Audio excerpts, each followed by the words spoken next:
A shake-up of health services in Dorset has been given the green light. Millions in investment, but Poole loses its A&E.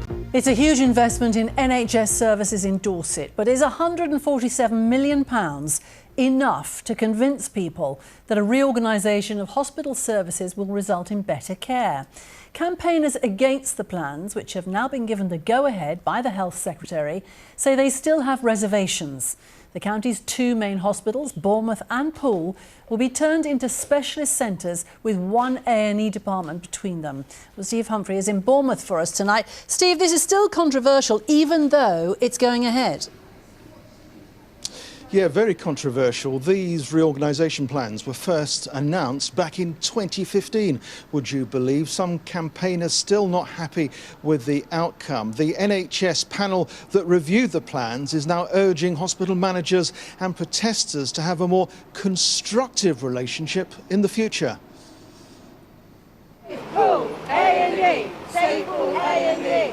It's the plan to shut Poole's A&E department that's been one of the most contentious parts of the hospital shake-up. The outcry wasn't just from people in the immediate area, but from those further afield, in places like Wareham and Swanage, who say they fear the consequences of longer journeys across the conurbation to Bournemouth. I think it's absolutely appalling. Boris Johnson has said we're going to get 40 new hospitals. Why are we losing all our emergency services from Poole? It makes no sense at all. Dorset's clinical commissioning group wants to transform services because of increasing demand and financial pressures. The reorganisation will trigger an investment of £147 million. There'll be a new accident and emergency department at the Royal Bournemouth, along with a new women and children's unit. Poole Hospital will be redeveloped to become a centre for planned treatment with 14 operating theatres. When we come to have a combined emergency department for the whole of East Dorset, we will be able to have 24/7 consultant presence for in our emergency department, and that can only be safer for people knowing that they are being seen by the most senior member of staff in control of the care.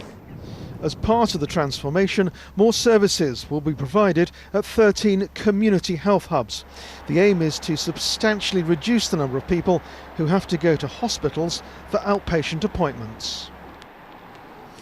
Well, despite all of those assurances, some people in Dorset are still very upset at that decision to close A&E in Poole. What are people who live quite a way out going to do to get to A&E? By the time they get to Bournemouth, they could be dead.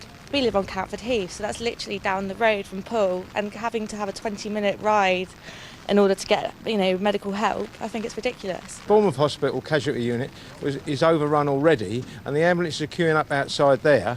So if they close the unit at Poole, it will only be more overcrowded, and people's lives are at risk, really. Well, with me now is Debbie Fleming, who is Chief Executive of both Poole Hospital and Bournemouth Hospital. Debbie, have you still got a bit of a public relations job to do to convince people that your plan is the best plan?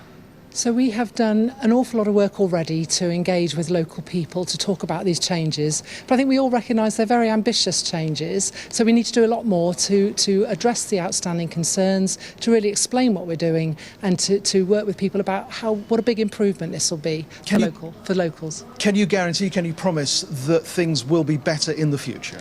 All of us are about wanting to improve services for patients. I mean, many of us local residents, we live in the area, we use the services ourselves. We want to work with people to make things better. That's why we're doing this. Have you future-proofed the plans? Because demand is only going to go on increasing.